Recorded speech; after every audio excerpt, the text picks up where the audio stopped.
Ultimately, monopolies assume roles in our economic lives which are as important and sometimes more important than the roles of governments. But who decides on the directions these mammoth companies are to take? How powerful are the boards of directors or the shareholders, and who controls these huge organizations?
Thousands of individuals and financial concerns buy shares on the stock markets every day.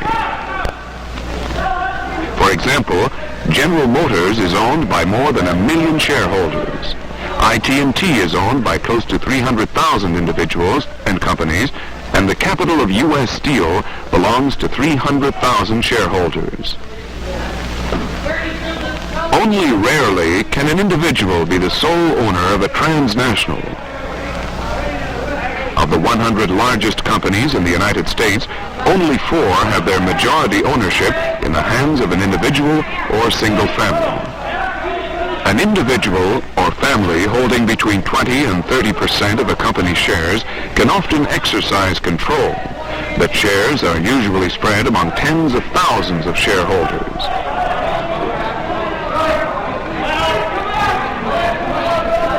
In theory, the sum total of a company's shareholders has control over its direction. In reality, though, the decision-making power rests with those who sit on the board of directors. The annual meetings of these companies are generally staffed by batteries of public relations experts who try to assure that everything comes off well.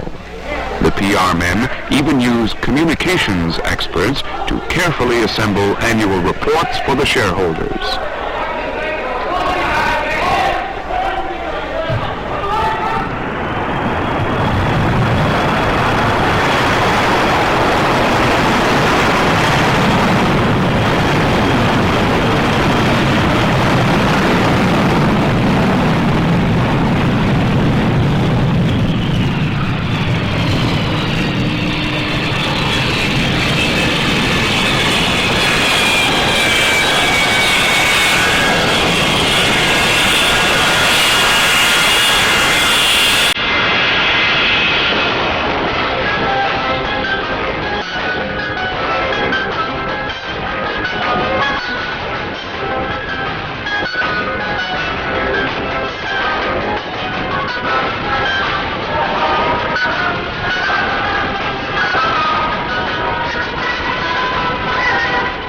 of directors constitute closed clubs, and their members occupy some of the most powerful positions in our society.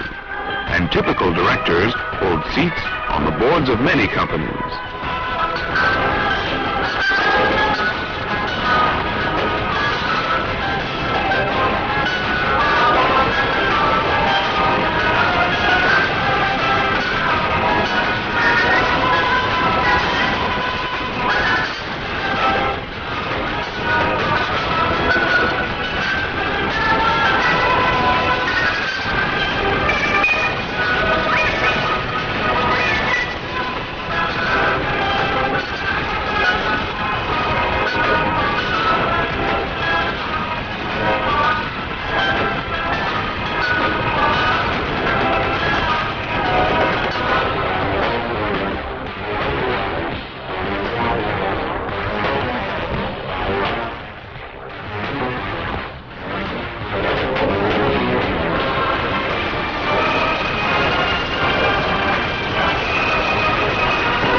Lists of candidates for directors' positions are approved at annual general meetings.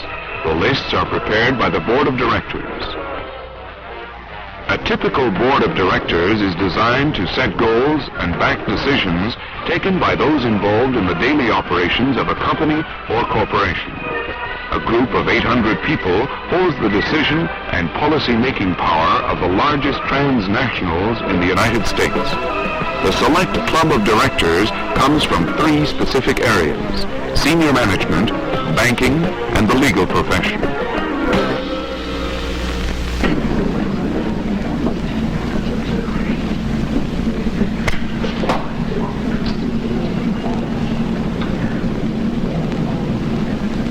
Because of their familiarity with the day-to-day activities of their companies, numerous senior management personnel take part in board meetings.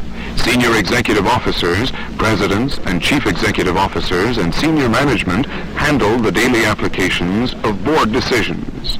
These officers give companies tangible links between the drafting of theoretical goals and their practical applications.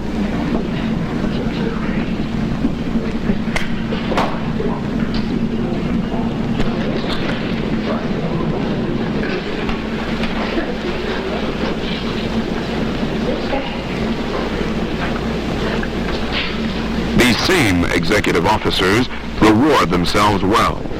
The president of Seagram's, the largest distillery in the world, received a salary of $323,500 in 1978. On retirement, he will receive an annual pension of $144,365 until his death.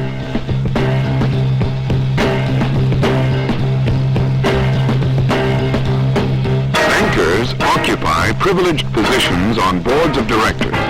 On one hand, they have complete access to the financial status of companies and corporations, and on the other hand, they control the finances of these same companies.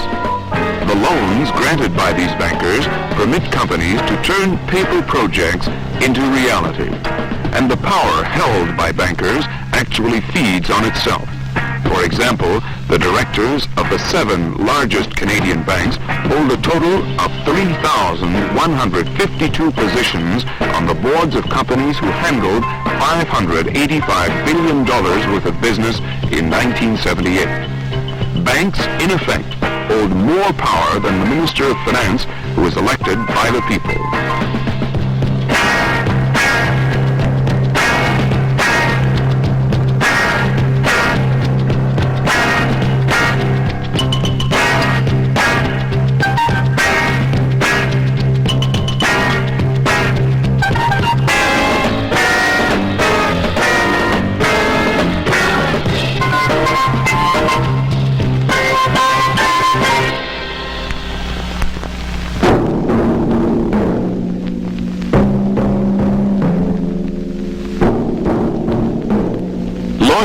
Serve the boards with their detailed knowledge of the law and the workings of public administration. The role of the lawyer is to foresee anything that could harm a company's plans and to find a solution before the problem actually arises.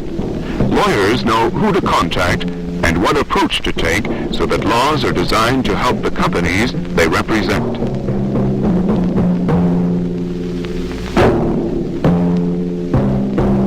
Mr. Jean Lesage, a lawyer and Premier of Quebec from 1960 to 1966, sits on the boards of 14 large companies, all of them controlled by interests outside of Quebec.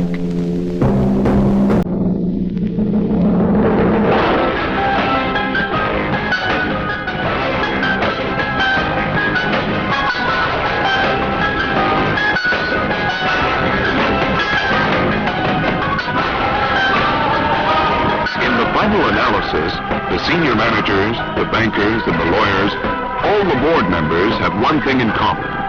Their accountability is almost non-existent, and their actions do not have to be justified to anyone.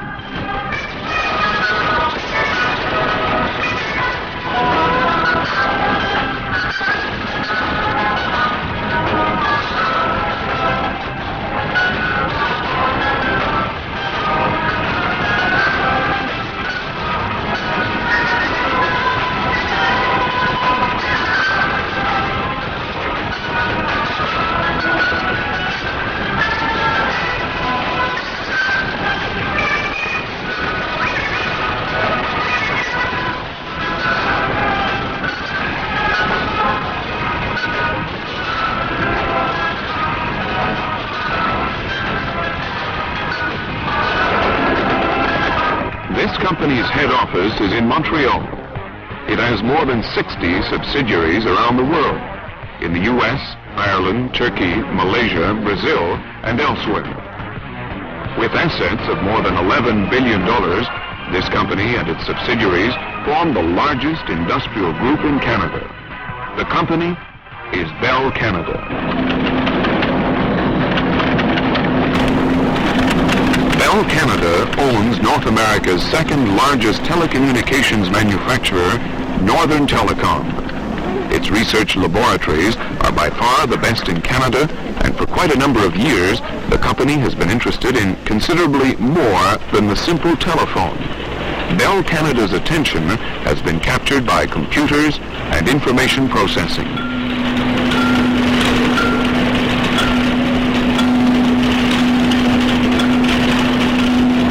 Shares in Bell Canada are held by 225,000 individuals and institutions. Together, the 20 members of the board of directors own only 1/4% of the company's shares. But they do have control. These 20 people make all the major decisions which affect the national economy. In this way, a group of 20 people, for the most part unknown to the general public, controls an industrial empire with 80,000 employees. And like all other major enterprises, Bell Canada maintains relations with diverse sociological groups. Bell's representatives are in chambers of commerce, social clubs, and philanthropic organizations. And the company is always ready to lend its senior management personnel to different levels of government which need advice and guidance on matters of security and electronic surveillance.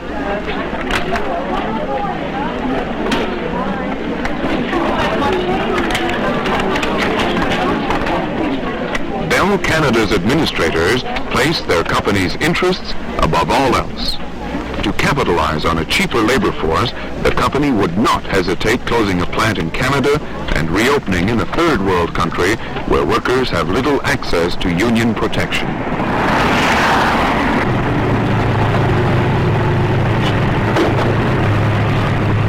Bell Canada is now deciding on the future of the telephone, the computer, and the television in the world of telecommunications. And each year, its directors decide on the investment of more than $1 billion. Bell Canada's primary role is to provide telephone service to more than 12 million Canadian families. The company has a choice between improving service in rural areas or of increasing the number of users on each party line.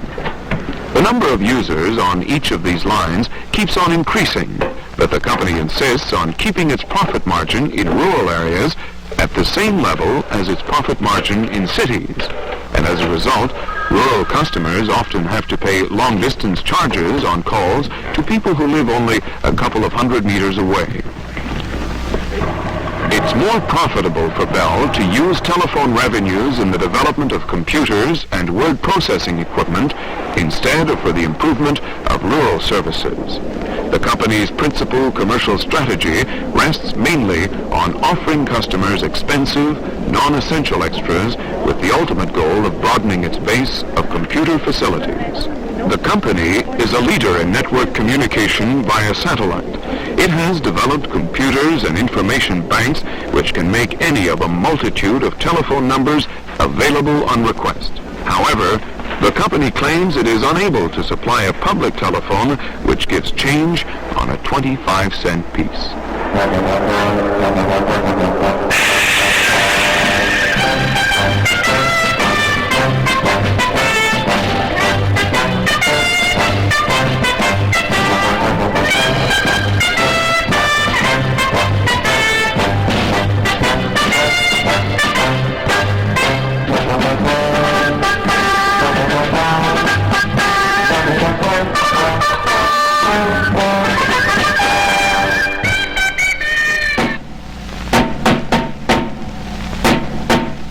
Business leaders and politicians maintain close relations which allow them to strike agreements that are mutually beneficial.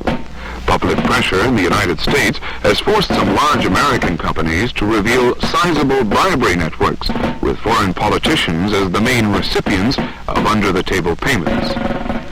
The president of the Lockheed Aircraft Corporation admitted more than $22 million in under-the-table payments to government representatives in the Netherlands, West Germany, Italy, Sweden, Japan, and elsewhere in efforts to obtain aircraft contracts.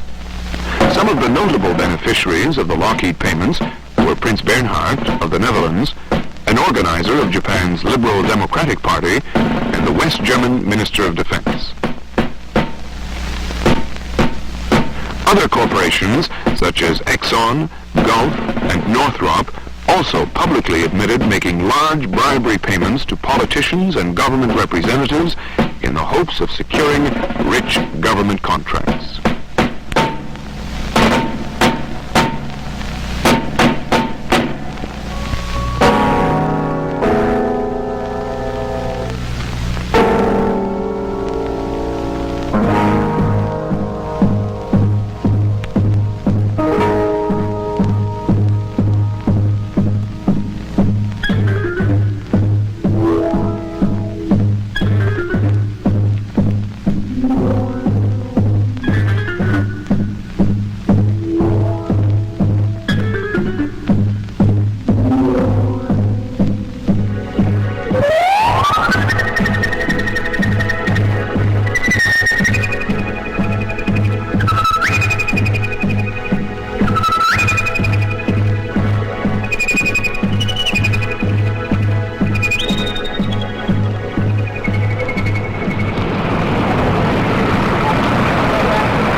Groups are raising questions about the almost unlimited powers of boards of directors, corporation administrators, senior management personnel, and president-chief executive officers. The majority of these people live for their companies, and more often than not, they wrest away for themselves much of the power they always attribute to the company.